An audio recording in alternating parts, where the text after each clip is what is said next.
Bonjour à tous. Alors aujourd'hui, je vous propose un gel nettoyant pour les WC. Donc, comme dans les autres vidéos, vous avez peut-être vu, je désinfecte tout, hein, donc tous les instruments dont je vais avoir besoin. Donc le contenant, comme j'ai pu faire pour les autres contenants. Hein, donc voilà, on peut le mettre un petit peu.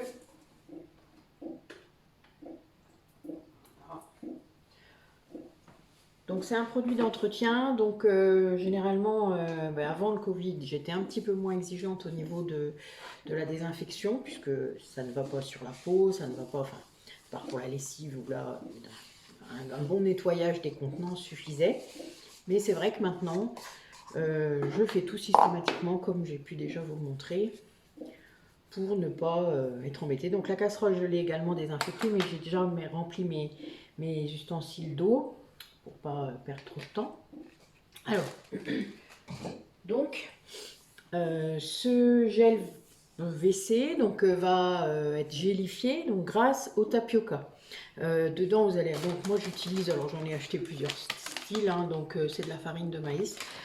C'est tout simple, hein, le tapioca. Alors, soit vous le trouvez ça ressemble à des petites graines. Ça gonfle aussi dans l'eau, ça fait pas tout à fait le même aspect. Moi j'aime bien la farine de maïs, j'en ai beaucoup. Enfin la farine de tapioca, pardon, mais ça revient au même. Donc il en faut 3 cuillerées, vous voyez ça n'en use pas beaucoup, dans 300 ml d'eau. Donc et ça on va le faire chauffer. J'en fous partout, c'est bien. Heureusement qu'on nettoie après. Hein.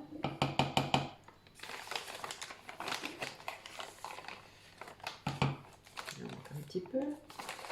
Alors c'est ce qui va faire la consistance gélifiée qui va ressembler du coup beaucoup à votre gel habituel. Donc vous avez vu que mon contenant c'est un ancien flacon de gel nettoyant WC. Le truc c'est que celui-là il est bien parce qu'il se démonte. Alors vous regarderez, il y en a plusieurs qui ne se démontent pas. Alors lui est comme ça, je prends une pince et hop je le retire. Mais voilà, je réutilise, j'en ai deux et je réutilise tout le temps les mêmes. Pour les gens, je le fais généralement dans un autre contenant et je leur demande de... Ça ne s'achète pas en fait, il faut savoir que les contenants vides comme ça se trouve pas facilement. Donc c'est pas évident. Alors, on va le laisser venir tranquille. 100 ml d'eau chaude, très chaude. Et moi je mets donc 3 cuillères de cristaux de soude. Alors, voilà, je l'achète en gros contenant. Puisque le cristaux de soude, vous vous doutez, j'en utilise beaucoup. Donc 3 cuillères à soupe. 3 cuillères à soupe. Donc dans de l'eau très chaude parce qu'il n'y a que ça qui va faire que ça va ça va se dissoudre vite. Hein, puisque on va faire le mélange ensuite. Donc on laisse dissoudre nos cristaux de soude dans l'eau chaude, très chaude. Faites attention à ne pas vous brûler. Voilà, donc moi je laisse. En même temps, je continue à mélanger pour pas que ça accroche. Hein. Vous savez, c'est comme quand vous faites une sauce ou n'importe quoi. Vous le mettez sur le feu, donc on fait bien attention.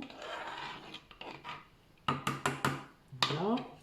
Et en même temps, donc je prépare 300 ml de vinaigre blanc. Vous voyez, je suis toujours ma recette, hein, parce que on ne connaît pas tout par cœur. Et le but n'est pas de connaître tout par cœur.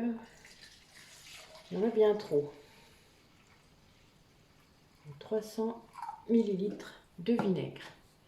Donc si vous avez bien calculé, donc moi j'ai un contenant qui fait 750 ml. Donc vous voyez c'est du vinaigre blanc hein, de base 0,50 centimes. Voilà, 1 litre, donc ça va bien.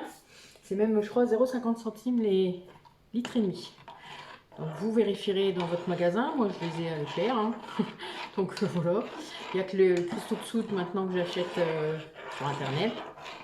Parce que ça coûte moins cher. Au bout d'un moment, vous savez, on se rend compte de combien on utilise d'ingrédients. J'en ai 5 à peu près, hein, donc toujours les mêmes. Et je fais diverses recettes avec, donc vous verrez au fur et à mesure des vidéos. Donc, Je laisse venir. Vous voyez, moi là, ça commence déjà à gélifier. Je vous montrerai après comme ça sera fini.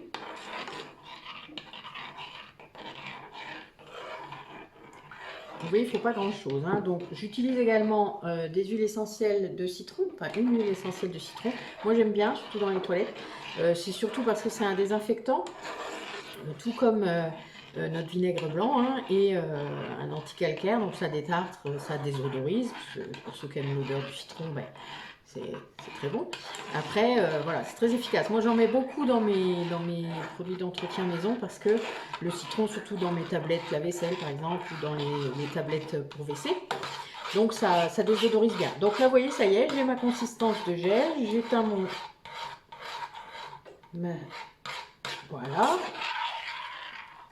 Vous voyez, on a un gel. En plus, là, vu que c'est de la farine, eh ben, c'est tout lisse. Donc, je remue pour que...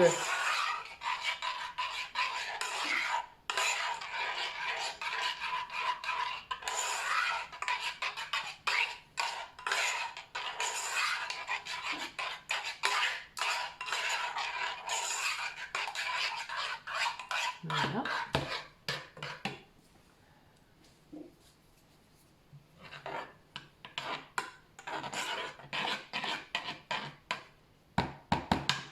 Donc, avant de mélanger au gel, que je vais continuer à laisser refroidir, je vais mélanger mes cristaux de soude avec mon vinaigre. Alors, je fais très attention puisque ça va avoir une petite réaction, vous allez voir, à travers, normalement. Vous allez voir que ça va faire un peu des bulles. Voilà. Donc, on fait attention. Parce que ça peut monter vite et déborder, du coup. C'est de la chimie, hein, tout ça. Comme le bicarbonate et le vinaigre, hein, c'est la même chose. Mais vous voyez, ça ne dure pas longtemps, contrairement au bicarbonate, qui peut vraiment durer longtemps. Donc moi, je préfère le faire comme ça plutôt que de le faire dans le gel. Bon, après, je vais le mettre dans ma casserole. Hein.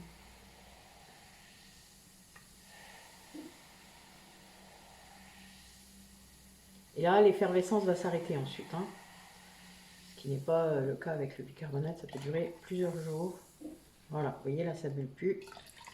Voilà. Donc, hop, j'ai mon petit mélange qui est fait. Et je vais pouvoir mélanger avec mon gel.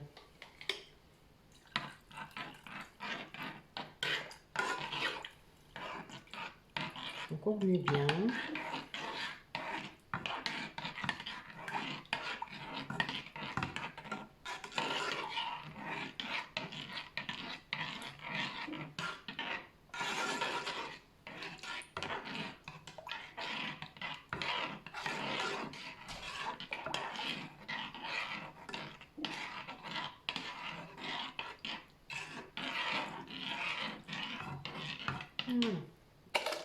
Alors, il reste souvent des cristaux de soude. Bon, là, j'ai été vite d'habitude, je prends le temps que ça fonde bien.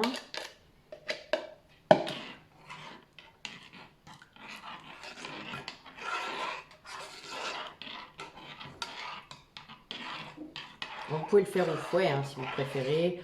Moi, ça ne me donne pas qu'il y ait des petits bouts. C'est pas gênant. De toute manière, les principes actifs sont là.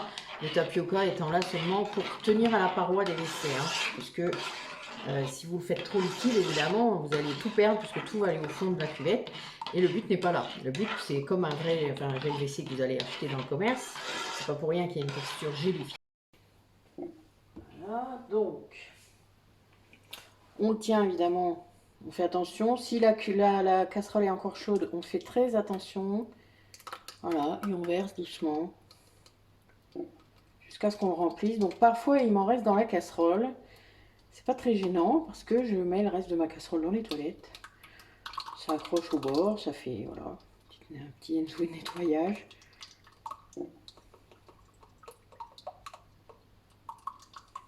Mais généralement, il y a pile poil. Voilà, vous voyez, on est presque en haut. Voilà, vous voyez, on est presque en haut. Voilà, je ne sais pas si vous voyez, voilà, la démarcation. Donc avec tout ce qu'on a mis, ben, vous voyez, on avait encore un peu de marge, mais on va rajouter les huiles essentielles, l'huile essentielle de citron. Donc 20 gouttes, hein, ça suffit largement. Vous pouvez mettre un peu plus si vous voulez que ça sente plus fort. Moi j'aime bien, donc ça ne me gêne pas. 5, 6, 7, 8, 9, 10, 11, 12, 13, 14, 15, 16, 17, 18, 19, 20, 21, 22, 23, 4, 5, 6, 7, 28, 29, 30. Voilà. Moi j'en mets 30 à peu près. Et ça va tout à fait. Donc, ensuite on va pouvoir... Alors il est tiède, hein, parce que bon, j'ai pas attendu que ça... Donc vous refermez votre couvercle. Vous le fermez bien, voilà, ça s'enclenche. Hein. C'est pour ça qu'il faut l'enlever avec une pince. Vous ferez attention parce que le petit bout est fragile. Voilà, vous mélangez. Et il est prêt à l'emploi. Voilà, alors vous pouvez mettre une étiquette, hein, mais moi c'est pour ça que je réutilise des contenants, comme ça les personnes qui viennent chez moi, qui veulent en mettre et qui ne savent pas, c'est pas très grave. Voilà, ils croient que c'est du commercial, mais bon, ils savent très bien que je fais tous mes produits, mais en tout cas, ils ne se posent pas la question de savoir ce que c'est. Vous voyez, on sait ce que c'est. On ne risque pas de se tromper. Mettre dans une autre bouteille, ça peut être problématique si vous ne mettez pas d'étiquette. Donc surtout, comme je vous l'ai dit pour les autres, c'est moins exigeant sur les produits d'entretien. Mais si vous avez plusieurs bouteilles pareilles, etc., vous étiquetez et il n'y a pas de date de péremption. Il faut le savoir. Les produits d'entretien, à moins que ça moisisse, et là je vous ferai quelque chose après pour vous montrer, il faut surtout, enfin c'est pas grave quoi, voilà. Donc il n'y a vraiment pas de souci. D'accord? Donc voilà, donc notre GLVC est terminé. Donc à bientôt, merci d'avoir regardé cette vidéo.